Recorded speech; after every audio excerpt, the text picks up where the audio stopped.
omdat die graf leeg is daar betekenis in ons geloof, en ek wil hê jy moet saam met my ons geloof verklaar. As jy dit ken, kan jy dit saam sê. As jy onseker is, ek het dit nou nie op die screens nie, maar ek dink ons almal behoort dan die geloofsbelijdenis te ken. Ek gaan hom stadig lees, en as jy net wil indrink, hoekom jy glo wat jy glo, as gevolg van 'n kruis, as gevolg van 'n leë graf, dan sal dit goed wees as jy, dalk luister jy net vandag. Ek glo in God die Vader, die Almagtige, die skepper van die hemel en die aarde, en in Jesus Christus, sy eniggebore Seun, ons Here, wat ontvang is van die Heilige Gees, gebore is uit die maagd Maria, wat gelei het onder Pontius Pilatus, gekruisig is, gesterf is, begrawe is, en neergedaal het na die onderste dele van die aarde, wat op die 3de dag weer opgestaan het uit die dood, opgevaar het na die hemel, en sit aan die regterhand van God, van waar hy sal kom, om ons te oordeel, die wat nog lewe, en die wat gesterf het. Ek glo in die Heilige Gees. Ek glo in 'n heilige, algemene, Christelike kerk, die gemeenskap van die heiliges, die vergewing van sondes, die opstanding van die liggaam, en 'n ewige lewe. Wat 'n wonderlike geloofsbelijdenis om te hê. Ek wil vandag bietjie met jou gesels oor daarom kon hy opstaan. Daar's 'n paar redes, daar's seker tientalle redes, maar ek het net 3 redes wat ek vir jou vandag wil sê, daarom kon hy opstaan. Ek wil eers vir jou verskoning vra dat ek jou so vroeg uit die bed uit gejaag het. Ek dink baie van julle toe die wekker afgegaan het, ek self het gesê, Marius, jy's mal in jou kop, en toe staan ek op. Toe ek tande geborsel het, toe voel ek beter. Maar weet jy wat? Die opoffering wat jy gemaak het om vanoggend 6:00 by opstandingsdiens te wees, maak dat ek voel net, ek beleef dit meer. Dis die oomblik toe hy opgestaan het. Hy het vroeg hy oggend. Hy kon nie wag nie, om daai grafsteen weg te rol, die seël te breek, want hulle het die graf geseël, dat soldate langs aan gestaan, en ek moet net imagine hoe moes die gevoel vir hulle. Ewe skielik staan jy daar, en ewe skielik begin alles te bewe, en hierdie grafsteen begin te skuif. En in daai tyd is ek weg. As ek hulle was. Maar vir my gaan dit oor 'n leë kruis, dit gaan oor 'n leë graf. En ek het gister weer beleef toe ek so lees, en ek op 'n stadium my kop 'n bietjie gegaan, en wat ook al, en ek het 'n video wat gekyk, en daar word van gister gepraat as stil Saterdag. Jesus is ons in die graf. Daar gebeur nie veel nie. Nee. Stil Saterdag is eintlik 'n wonderlike Saterdag gewees. Want stil Saterdag was die tyd gewees wat ons lees, wat hy eers opgevaar het, en toe wat ons nou in die geloofsbelijdenis gesê het, neergedaal het, en ek het spesifiek gesê na die onderste dele van die aarde, want dit staan so in die Bybel. Die geloofsbelijdenis wat ons ken van oertyd af, sê hy der helle neergedaal. Nee, dit is net 'n ander woord gewees vir die doderyk, maar hy het na die onderste dele van die aarde gegaan. En wat het hy daar gaan doen op stil Saterdag? Hy het sy oorwinning vir die doderyk gaan vertel. Hy het vir hulle gesê, watch me. Hy het vir hulle gesê, julle dink, julle het oorwin. Hy het vir hulle 'n preek afgesteek in die doderyk. Want jy sien, in daai tyd was die doderyk nog aan 2 kante gewees, maar die een kant was die mense wat in Christus of in God gesterwe het, en wat ook al, en die ander kant was hulle wat sonder hoop gesterf het. En in daai tyd het hy gaan sy oorwinning proklameer, en toe hy hierdie gevangenes, gaan lees bietjie in die Bybel, hulle wat in gevangenskap was van die doderyk, het hy geskuif na die 3de hemel toe. Dis wat hy op stil Saterdag gedoen het. Hy het nie gelê en doedoes nie. Jesus slymer en slaap nie. En die boodskap van stil Saterdag is, al voel ek dat God stil is in my lewe, en ek vra vir iets of ek sukkel met iets, hy is daar. al weet ek dit nie. Maar vandag is ons by Opstanding Sondag en dit is die historiese hoogtepunt in die Christelike geloof. Ons het dit nou gelees, ons is opgewonde maar van dag 1 af wou hulle die oop graf, wou hulle met alles in hulle, selfs die wetgeleerdes, die skrifgeleerdes, die fariseërs het nie gehou van die oop graf nie en hulle steek die soldate op om te sê vir hulle, moenie worry nie. Want die soldate as nie op hulle pos is nie, sal hulle doodgemaak word, maar hulle sê vir hulle daar in Matteus 28 vers 11 tot 15 kan jy dit gaan lees, hulle sê vir hulle, dat sy disippels het sy liggaam gesteel. Ons sal, as jou gouverneur julle wil straf, sal ons sê, moenie worry nie. Jy sien wat die oop graf is 'n probleem vir hulle wat nie glo nie. Die oop graf is 'n groot probleem, want dit kontradikt alles wat hulle wil dink. Hulle kon nie glo dat hy die Messias is nie. Dis vir my die sentrale boodskap van die Christelike geloof. Is my klikker daar agter? As hy is, kan ek hom kry. Asseblief. Die Christelike geloof het sy waarde juis in 'n leë graf. Paulus sê vir ons in 1 Korintiërs, sê hy vir ons, as Christus nie opgestaan het nie, dan is ons prediking te vergeefs. Dankie nooi. Dis my introvert jongste dogter, wat nie hou van aandag op haar nie.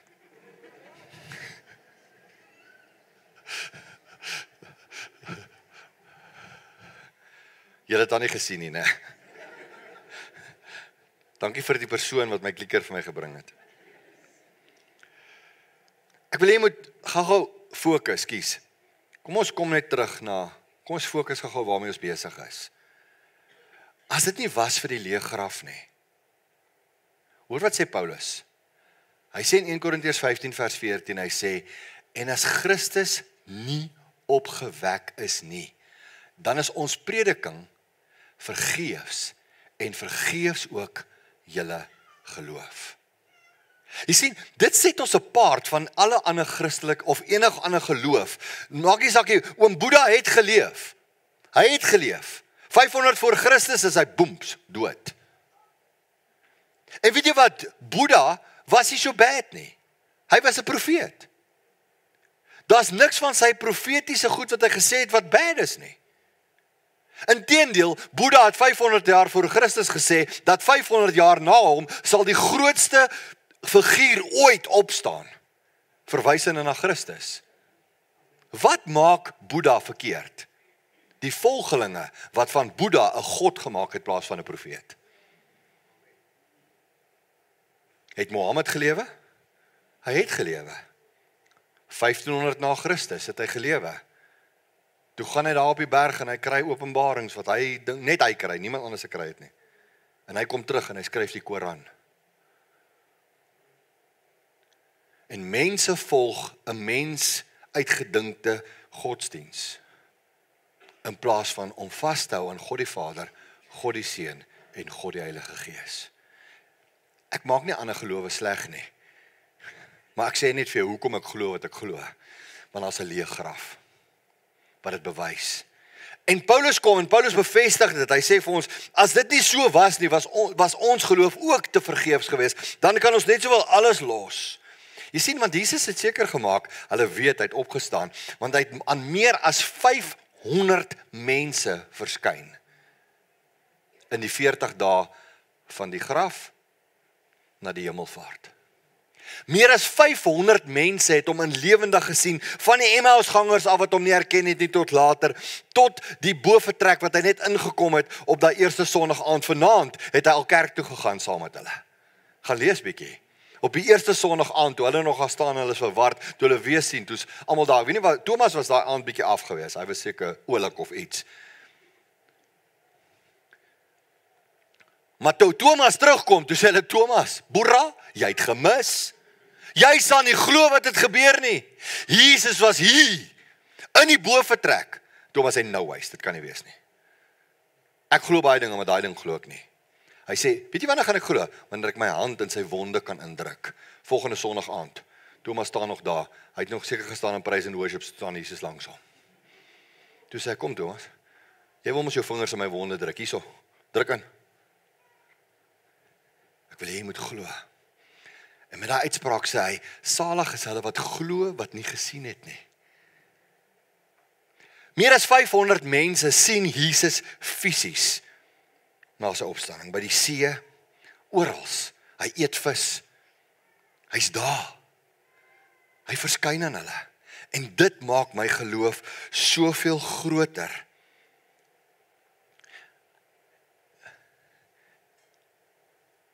Net sy teenwoordigheid na sy opstanding verander mense. Mense glo. Mense loop saam met hom 'n pad. Hy lê die skrifte vir hulle uit na sy opstanding. Hy het verander.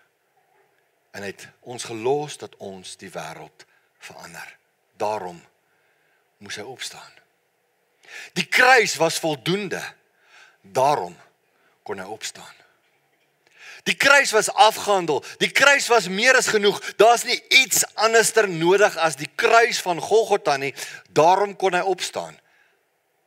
Sy woorde, dit is volbring. Dit is betaal. Tetelestai, afgehandel, 'n finansiële woord wat in 'n finansiële aspek gebruik was. Wanneer iemand se skuld totaal en afbetaal was, het hulle bo die skuldbrief geskryf, tetelestai, afgehandel, afbetaal, geen skuld verder. En dis die woorde waarmee Christus sterf, om vir ons te wys, die kruis was voldoende. Ek is voldoende. Jesus is voldoende, sê hy vir ons. En omdat die kruis voldoende is alles, alle oortredinge uitgewis. Dis genade, julle. Dis genade. Jy sien, en dit krap my tot op my siel om, dat mense vandag kan preek Jesus plus. Jy moet Jesus sê, ja die kruis, maar dan moet jy nog dit en dit en dit ook doen. Dan het jy die ewige lewe. En hulle sit allerlei goeders by die evangelie. Jesus plus, jy moet jou gawes gee. Jesus plus, as jy nie geld gee nie, kom jy in die ewige lewe. Jesus plus doopwater. Jesus plus een of ander geestelike gawe wat jy moet hê. As jy nie dit gedoen het nie, is jy nie goed genoeg nie. As jy nie dat doen nie, is jy nie goed genoeg nie. Maar weet jy wat, die kruis sê vir my, as ek kyk na die kruis en ek kyk wat Jesus gedoen het, weet ek hy kon opstaan, omdat die kruis voldoende was. Anders was sy werk nie klaar nie. Ons kan vandag dankie sê, omdat daar 'n leë graf is, kan ons sê, Here, dankie dat daar 'n leë graf is, want dit beteken, u kon opstaan, want u het geweet, dat dit wat u gedoen het, goed genoeg is. Niks is meer kort nie. En as enige iemand vir jou sê, jy kort nog iets, behalwe Christus, dan dwaal hy. Die kruis is voldoende. En mense het al vir my gesê, Marius, maar dit klink te maklik. Dit kan nie wees nie. Dit kan nie wees nie. Dis net te gemaklik. Maar dan kom Efesiërs 2 vers 8 en 9 en hy sê vir my, want uit genade is julle gered deur die geloof. Hoor gou wat gaan hy aan. Nie deur werke nie, sodat niemand kan roem nie. Want as dit deur werke was, as dit deur goed is wat ek kon doen, om die ewige lewe te verkry, kon ek mos met my hand onder my arms geloop het en gesê, check wat doen ek. Of my kruisbande gevat het en so geskiet het, kank, check me. Ek het dit. Nee. Dis nie wat ek doen nie. Dis nooit wat ek doen nie. Dis as gevolg van 'n leë kruis en 'n leë graf dat dit gedoen is. En dit alleen. Uit genade is jy gered. Die kruis is voldoende, daarom kon Jesus opstaan. God was tevrede met sy seun se offer. Het jy al ooit so daaraan gedink? As God die Vader nie tevrede was met sy seun se offer nie, sou hy nie opgestaan het nie. Dan sê hy vir hom gesê, nee my kind, jy het iets verkeerd gedoen. As enige iemand vir jou sê, jy het iets meer nodig as Jesus Christus, om die ewige lewe te beerwe, sê ek vir jou nou, onomwonde, daai persoon dwaal.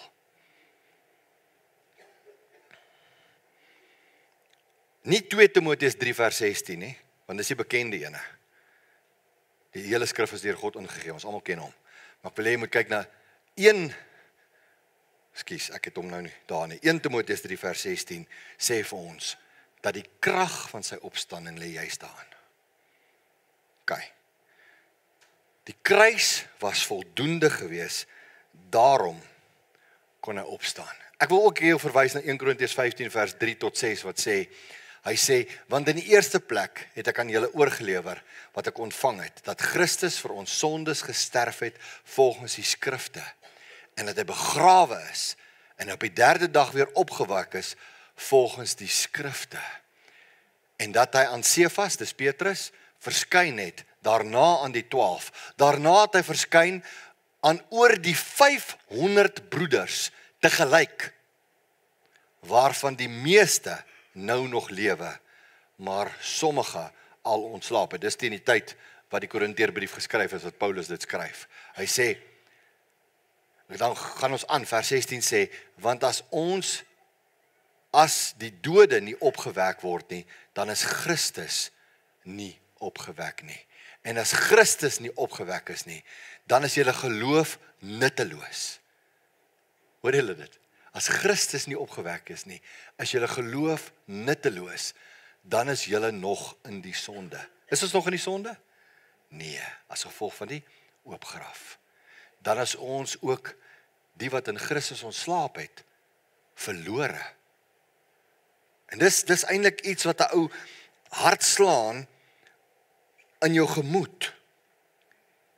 Daarom kon hy opstaan. Daarom kon hy opstaan. Daar's 1 Timoteus 3 vers 16. Hy sê, en dit staan bo alle teespraak. Hoor gou, dit staan bo alle teespraak, bo enige redenering, bo enigiets wat jy kan redeneer, staande daar, dat die geopenbare waarheid van ons godsdiens groot is. As mens het Jesus in die wêreld gekom deur die Gees en is bevestig dat die reg aan sy kant is.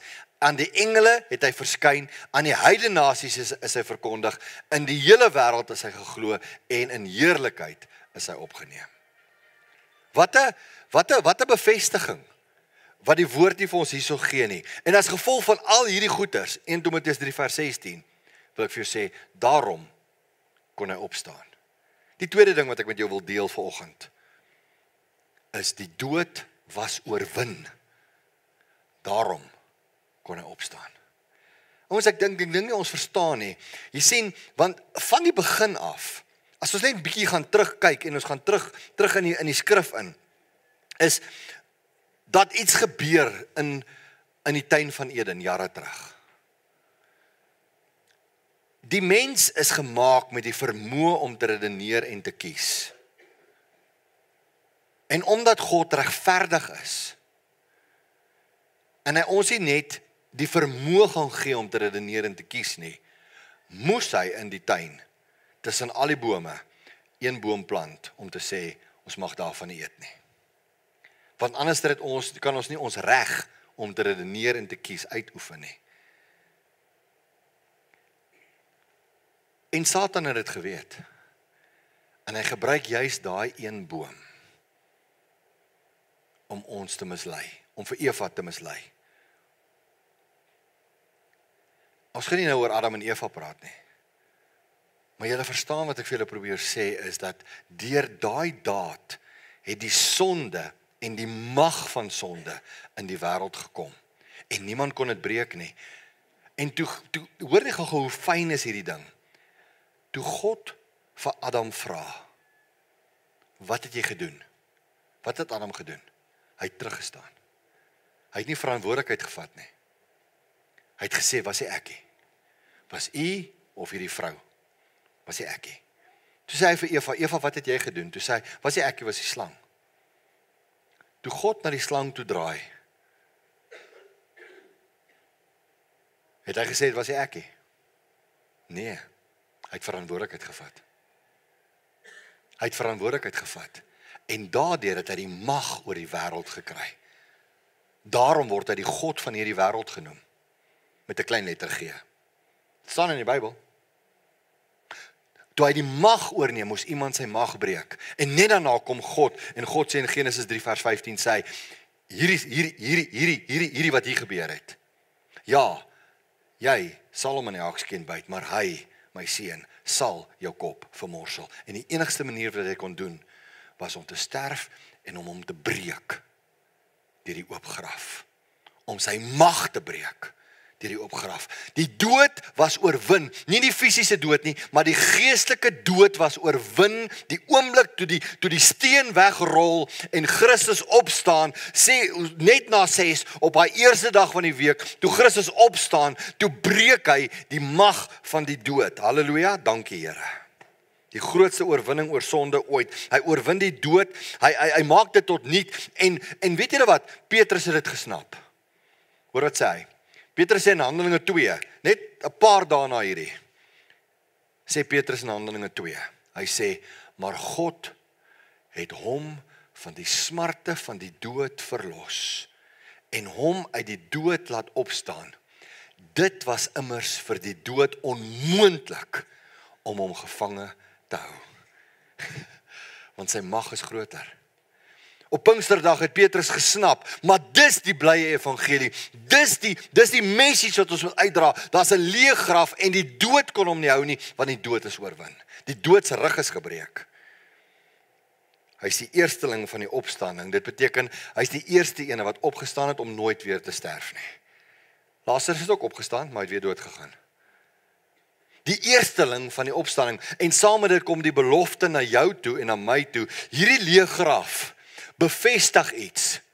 Dit sê, as jy sou sterf in Christus, in hierdie lewe, die eerste dood, die Bybel praat van 2 dood, hy praat van 'n tweede dood en 'n eerste dood. Eerste dood is wanneer ek my fisiese liggaam, my laaste asem uitblaas, en my liggaam, wat ek nou in lewe, gaan tot niets, stof is jy en tot stof sal jy terugkeer. Dis die eerste dood.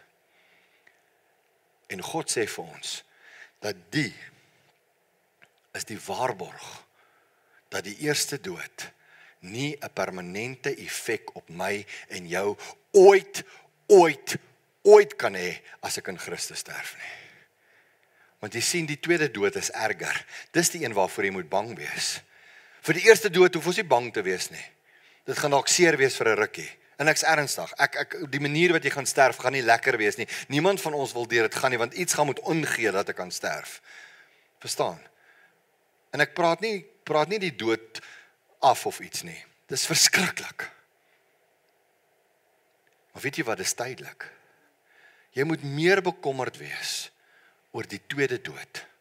Want die tweede dood sê, jy het nie dit aanvaar nie. Die tweede dood sê, jy het dit nie aanvaar nie. Want die tweede dood is, dood in sy wese beteken verwydering. En die tweede dood is die verwydering van God vir altyd en vir ewig. Dis erger.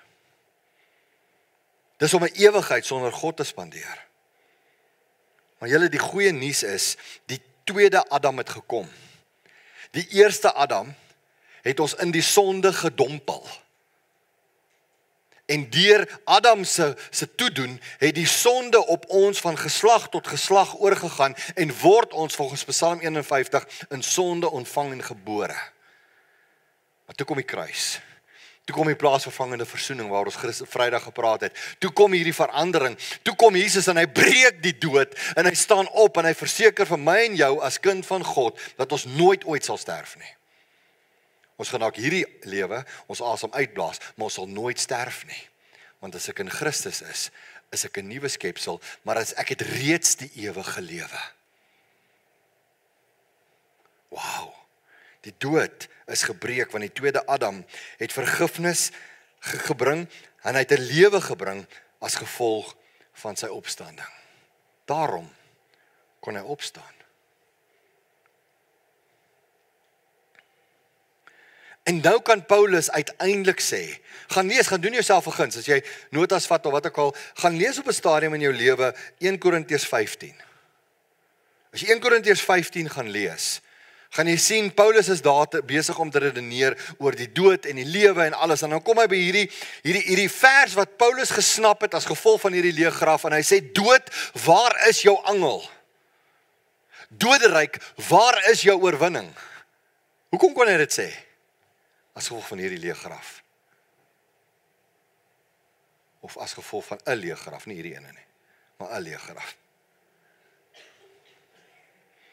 Hy kon dit sê want dit is gedoen.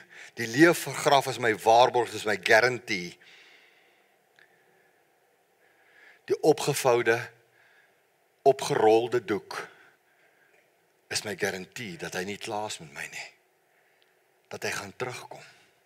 Dat hy my gaan kom haal. En wat ook al jou siening oor die wederkoms is, maak nie saak nie. Jy kan glo in 'n wegraping, jy kan glo nie in 'n wegraping nie. Jy kan glo in wat ook al, of jy anti-Gilias of 'n Gilias of wat ook al is, en as jy nie weer van praat nie, is dit ook oké. Maar ek wil vir jou net een ding sê. En dit is, jy hoef nie te wag tot en met die wederkoms om God te ontmoet nie.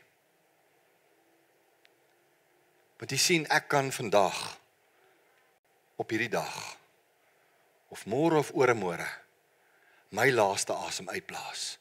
En dan is dit my wederkoms. Dan is dit my wegraping.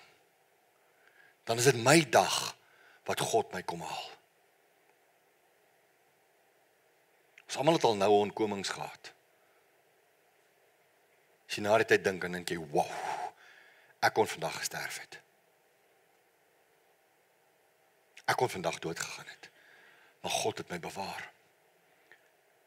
So naby soos dit was, kan ek vandag terugdink en sê, Here, as ek dalk daai tyd gesterf het, wat sou met my gebeur het? Dan was ek dalk in die tweede dood. Maar U gee my die garantie hierso, dat die graf is leeg. Die doek is opgerol, want U is nie klaar nie. En ek kan saam met Paulus uitroep, dood, waar is jou angel? Doderyk, waar is jou oorwinning? Want deur Christus alleenig is ek gewederbaar, is ek gered, is ek sy kind, kan ek weet, as ek vandag sou sterwe, weet ek waar ek is. Ek gaan saam met hom wees. In die doderyk sal ek wag.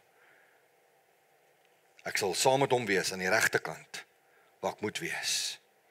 Want Jesus se opstanding is my garantie dat ek ook sal opstaan. Omdat hy die dood oorwin het, daarom kon hy opstaan. My laaste punt. En dis personal. Jy maak saak. Daarom kon hy opstaan. Dis amazing, as jy daaraan dink. Om te dink, ek maak genoeg saak vir Jesus, en daarom kon hy opstaan. Hy het op 'n punt gekom wat hy vir my sê, jy maak saak, ek boet vir jou sondes. Jy sien, want Jesus, nadat hy opgestaan het, betree hy weer die fisiese wêreld. En dis wat ons nou gelees het, toe hy opstaan in sy verheerlikte liggaam. Nou, verheerlikte liggaam is 'n term van, onthou, die Bybel sê, geen vlees en bloed, geen vleis en bloed sal ooit die ewigheid ingaan nie. So, hierdie lyfie wat hierso staan, met sy probleme en alles, né, gaan nie eendag by die Here wees nie. Hierdie lyfie is stof tot stof.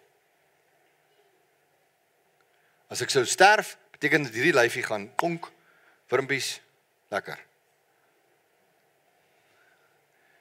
Maar, ek het 'n garantie, dat die Bybel vir my sê, met die klank van die laaste bassein, wanneer die aartsengel gaan uitroep, en die bassein sal klink, sal ons wat in die lewe oorbly, hulle hoegenaamd nie voorwees, wat reeds gesterf het nie, 1 Tessalonisense 4. En hulle sal verander word. En die verganklike sal met die onverganklike bekleed word. En ons sal saam met hulle, in 'n oomblik en 'n oogwink gaan ons verander word. En ons gaan saam met hulle weggevoer word die wolke, hom tegemoet in die lig. En so sal ons altyd by hom wees. Hoor gou hierdie woorde, hy skryf, troos mekaar met hierdie woorde. As jy geliefde aan die dood opgestaan het al in jou lewe, iemand vir wie jy lief is, iemand wat vir jou dierbaar was, dis waar jy kan vashou. Want jy sien, hierdie lewe maak saak vir Jesus, daarom het hy opgestaan, daarom het hy in sy verheerlikte liggaam, in sy veranderde liggaam, in sy liggaam wat deur mure kon gaan, sy liggaam wat kon is en kan wees waar hy wou wees, het hy gekom en hy het vir ons in die fisiese wêreld gewys, dat dit moontlik is om op te staan. En dit moontlik is om te doen wat hy gedoen het. En hy sê, hierdie selfde krag is in jou. Hierdie dieselfde krag wat Christus uit die dood uit opgewek het, is in jou. Want God het ons nie bestem tot toorn nie, maar om die saligheid te verkry deur ons Here Jesus Christus, wat vir ons gesterf het, sodat ons ook, of ons waak en of ons slaap, saam met hom kan lewe. Wie is daai waak en wie is die slaap? Ons waak. Ons geliefdes wat in Christus gesterwe het, slaap. Maar ons almal is gemaak. Die fisiese wêreld maak vir hom soveel sin, dat hy teruggekom het in sy verheerlikte liggaam, in die fisiese wêreld, dat hy vir ons kan wys, wat is possible. As ek opgewek kan word, kan julle opgewek word. Hy lewe 40 dae in hierdie verheerlikte liggaam, hy verskyn aan baie, hierdie visetende, deur muur bewegende wonderwerk lyf van hom. Lei hy mense. Hy verskyn aan hulle, jy kan gelees in Lukas 24, Johannes 21. Hy wys vir ons wat op ons wag. Daarom kon hy opstaan.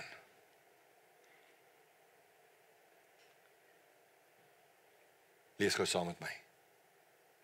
Ek is daarvan oortuig dat die lyding wat ons nou moet verduur, nie opgeweeg teen die heerlikheid wat God vir ons in die toekoms sal laat aanbreek nie.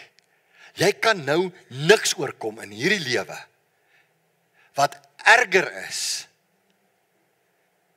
as die heerlikheid wat vir jou wag nie, want Jesus het opgestaan en hy het in hierdie fisiese wêreld 'n verskil kom maak, sodat ons in 'n geestelike wêreld bevoordeel kan word. Die skepping sien uit met gespanne verwagting daarna, dat God bekend sal maak wie sy kinders is. Die skepping is immers nog aan die vervloeking onderworpe, nie uit eie keuse nie, maar omdat God ons daarin onderwerp het, daarby het hy die belofte van hoop gegee. Wat is die belofte van hoop? Hy sê die skepping wat self ook bevry word van sy verslawing na die verganklikheid. Ons hou so vas in die verganklikheid, né? Hy sê om so tot die vryheid te kom van die heerlikheid waarvan die kinders van God deel sal hê. Ons weet dat die hele skepping tot nou toe sug in die pyne van die verwagting. En nie net die skepping nie, maar ook ons wat die Gees ontvang het as die eerste gawe van God. Ons sug ook. Ons sien daarna uit dat God sal bekend maak dat hy ons, sy kinders, aangeneem het. Hy sal ons van die verganklikheid bevry. So jy gaan bevry word van verganklikheid, van tydelike goed, van goed wat niks seggend is nie.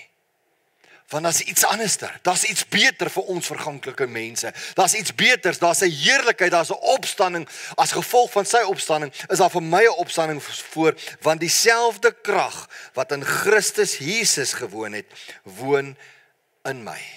Dieselfde krag is in jou. Dieselfde krag wat ons kan opwek. So vandag op hierdie opstanding Sondag sê ek vir hom, dankie Here dat U opgestaan het. Dankie dat U die dood oorwin het, want daarom kon U opstaan. Dankie dat die kruis voldoende is en dat ons niks anders nodig het nie, want daarom kon U opstaan. Dankie dat God die Vader tevrede was met die oorwinning, met dit wat U gedoen het, sodat hy gesê het, dis reg my kind, jy het gedoen wat jy moes doen, nou kan jy opstaan. Gaan wys vir hulle, gaan terug na die fisiese wêreld toe, dat hulle kan sien wat vir hulle wag.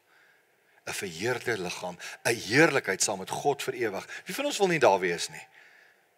Ons almal wil dit hê. Maar weet jy wat, ons vergeet baie keer, dat dieselfde krag wat Christus opgewek het, ook in ons is. Dieselfde krag kan hy lewend maak in my sterflike liggaam, deur sy gees wat in my woon. As ons nou gaan opstaan en gaan sing, wil ek hê jy moet dink aan hierdie term, dieselfde krag wat Christus opgewek het uit die dood uit, daai selfde krag is in my. So slaag gesing het, gaan ek net die seën uitspreek. As jy wil vorentoe kom na die tyd, daar salfolie, jy wil saam met een of van die ouderinge bid, kan jy kom bid. As jy voel jy wil weer 'n keer kom nagmaal gebruik, hier's nog 'n paar broodjies en hier's 'n paar kelkies oor. Onthou die Here sê ons kan dit dikwels doen tot sy gedagtenis. As jy voel jy wil vorentoe kom en jy wil net vir die Here kom dankie sê weer en jy wil nagmaal kom gebruik, jy wil saam met iemand bid, asseblief doen dit. Maar kom ons herinner onsself dat dieselfde krag wat Christus opgewek het uit die dood, vandag hier tot ons beskikking is, dat ons daai selfde krag kan uitleef. Daarom kon hy opstaan. Mag die Here julle seën.